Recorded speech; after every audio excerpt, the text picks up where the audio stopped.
It's at the All Seasons Milk Factory where we found goodness produced on a daily basis.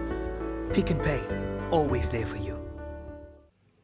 Welcome back to Expresso here on SABC3. It is World Hug Day and we can feel the love in studio. We certainly hope that you can feel the love where you are. Now, we're cooking with foods that are our comfort foods this morning, foods that hug you from the inside. We've made apple pie, we've made vegetable curry pot pie, and now we are making a delicious boinky soup, or bean soup, whatever you want to call it. And here to show us exactly how we're going to make this lovely comfort food is my favorite chef, Chef Michael. How are you, Chef Michael? Good morning. I'm good, thank you. Good. So we are making boinky soup today. Absolutely, yeah.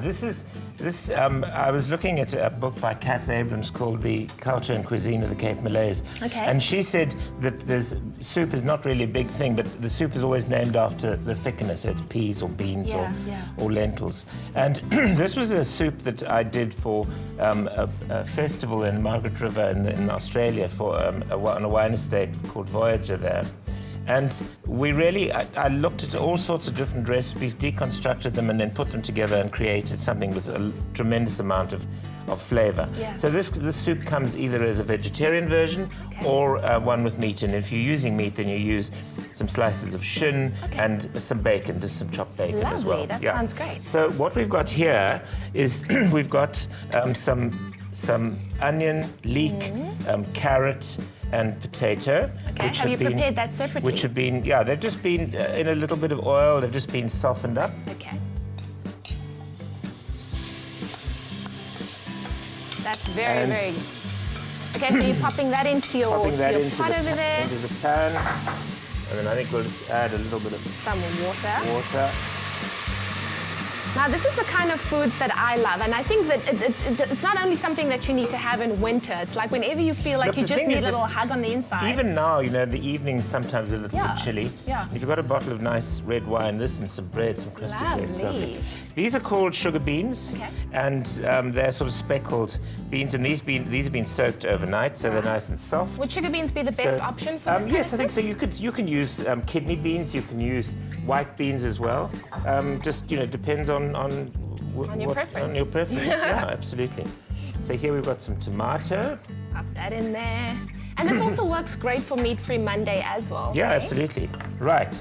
So now we're going to add what I call a knife point of various different spices. Here we have nutmeg. Okay. And you call it a knife point because we use the point of a knife. Oh yeah, and it gives you just that pinch, that pinch of spice. It's slightly sort of bigger than a pinch. So that's cayenne. Nutmeg, and then we've got some cayenne pepper. We've got some cloves here. Now you need to be careful with cloves because they can sort of over-spice things. And then here's a couple of allspice berries as well, which have been. So, and we add a little bit of salt. Now the thing is, with beans, you don't want to add too much salt at the beginning because it does prevent the beans from cooking. Okay. So we can add more salt later on. All right. So there we go, and then all you do is you just let that cook. If you're using the meat, then it's a good thing to brown the meat because then you get that nice sort of caramelly taste there as well. Lovely stuff. And then you cook it for a while, and this is what you land up with, a lovely sort of mix of stunningly cooked vegetables. This takes me back. It makes me feel all warm and fuzzy inside. Absolutely. And now, what I like to do is I just like to crush it with a potato masher. Yeah. If you want a smooth soup, then absolutely just use a stick blender and make it smooth.